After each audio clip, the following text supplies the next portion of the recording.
नमस्कार दोस्तों, अंश की आवाज में आप सभी का स्वागत है। हमारी आज की कहानी है कि एक माँ और पत्नी की कलह की वजह से एक बेटे की जान किस प्रकार चली जाती है। तो चलिए आपको हमारी कहानी सुनाते हैं। माँ और बेटी तो जाहिल थीं, मगर गोपाल जब घर पहुंचा तो देखा रोज की तरह आज भी पत्नी और माँ दोनों आपस में उलझी हुई थी। बहन भी माँ के पक्ष में होकर भाभी को सुना रही थी। तीनों ने मिलकर घर को अखाड़ा बना रखा था। गोपाल को देखते ही पत्नी बोली, मुझे मेरे मायके भेज दो, मुझे नहीं रहना ऐसी औरतों के साथ। दोनों ने मिलकर सुबह से मेरा जीना हराम कर रखा है। माँ आंसू टपकाते हुए बोली, मैं और मेरी बेटी तो जाहिल और गंवार हैं, तू दूध से धुली हुई हो। तू क्यों छोड़कर घर जाएगी? हम ही लोग चले जाते हैं, फिर जला लेना घी के दिए। गोपाल कुछ भी नहीं बोला। वह सुबह से परेशान था। जब ड्यूटी पर जा रहा था तो बॉस में बेवजह दो सिरफिरों से बहस हो गई थी। दोनों ने उसका गिरेबान भी पकड़ लिया था। वो तो कुछ सवारियां बीच बचाव करने आ गईं, वरना वे तो उसे पीट ही देते। जब ऑफिस पहुंचा तो बॉस नाराज था। एक छोटी सी गलती पर गोपाल को बहुत कुछ सुना दिया था। इतना ही नहीं, बॉस ने गोपाल को सबके सामने नौकरी से निकालने की धमकी भी दे दी थी। इस कारण पूरे दिन से वह उदास और थका थका सा था। सोचा घर पहुंचने पर मन थोड़ा शांत हो जाएगा, मगर घर तो पूरा चिड़िया खाना बन चुका था। गोपाल का मन व्यथित होकर यह सोचने लगा कि मैं इतनी मेहनत और मानसिक तनाव झेलकर कमाता हूँ, मगर ये तीन औरतें घर में शांति से नहीं रह सकती। इनकी लड़ाई भी आधारहीन है, बिना मुद्दे के ही आपस में उलझ जाती हैं। वह चुपचाप वॉश बेसिन पर लगे नल से हाथ मुंह धोने लगा। उसका 3 साल का बेटा आकर उसके पैरों से लिपट गया। बेटे को देखकर उसके चेहरे पर थोड़ी सी मुस्कान आई। वह उसे गोद में उठाकर प्यार करने लगा। गोपाल को उदासीन देखकर माँ और बहन ज्यादा चिढ़ गईं। वे उसकी पत्नी से तेज आवाज में लड़ने लगी।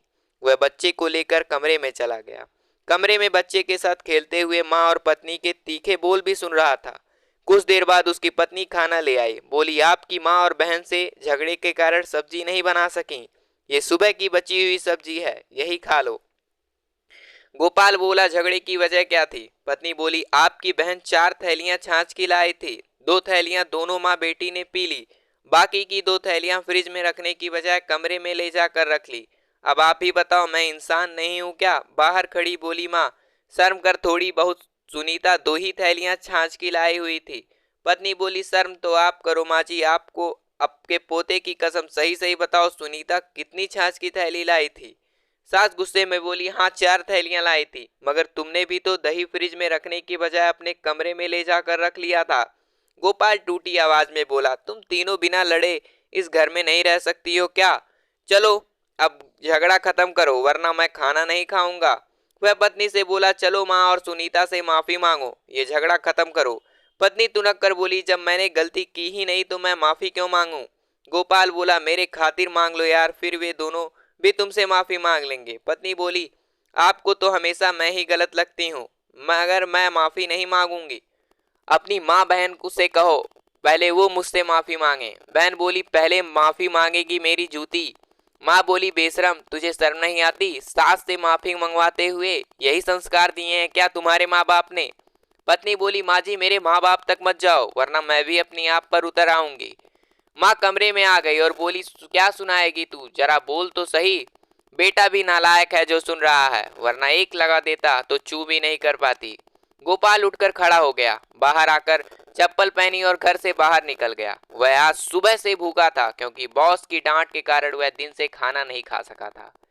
पीछे से माँ और पत्नी पुकार रही थी, मगर उसे मुड़कर भी नहीं देखा। वह सीधा ठेके पर चला गया, वहां से कुछ खरीदा, फिर सुनसान जगह में बैठकर 2 पौवे गटकने लगा। उसने सोचा थोड़ी सी पीकर किसी ढाबे पर खाना खाएगा, मगर खाली पेट ज्यादा पीने से उसके पैर लड़खड़ाने लगे। वह पीने का आदी नहीं था, कभी कभार ही दोस्तों के साथ पार्टी में पी लिया करता था। जब वह मुख्य सड़क पर लड़खड़ा कर चल रहा था तो एक तेज चलती वाहन से उसकी टक्कर लग गई। टक्कर इतनी तेज थी कि वह कई फीट दूर जाकर गिरा। उसे तड़पने का मौका भी नहीं मिला और कुछ ही मिनट में उसकी जान चली गई। दोस्तों, महिलाओं से निवेदन है कि घर का मतलब होता है सुकून। आप बस में बेमतलब की झगड़ा करके उसे सुकून रूपी घर को कबूतर खाना मत बनाइए, क्योंकि कुछ लोग ज्यादा टेंशन नहीं झेल पाते। जब शाम को थका हारा पति घर आता है तब उसे भोजन ही कराया करो। दिन भर की किचकिच का कचरा मत खिलाया करो। पहले से परेशान पति की परेशानियां और बढ़ जाती हैं। आप रोटी 2 परोसती हो और चिंताएं 200 परोसती हो, फिर शिकायत करती हो कि पति नशा करता है। तो दोस्तों, कैसी लगी हमारी छोटी सी कहानी, कमेंट बॉक्स में अपनी राय जरूर दीजिएगा। अगर यह कहानी आपको पसंद आई तो वीडियो को लाइक करके चैनल को जरूर सब्सक्राइब कीजिएगा। फिर मिलेंगे नए वीडियो में, तब तक के लिए धन्यवाद।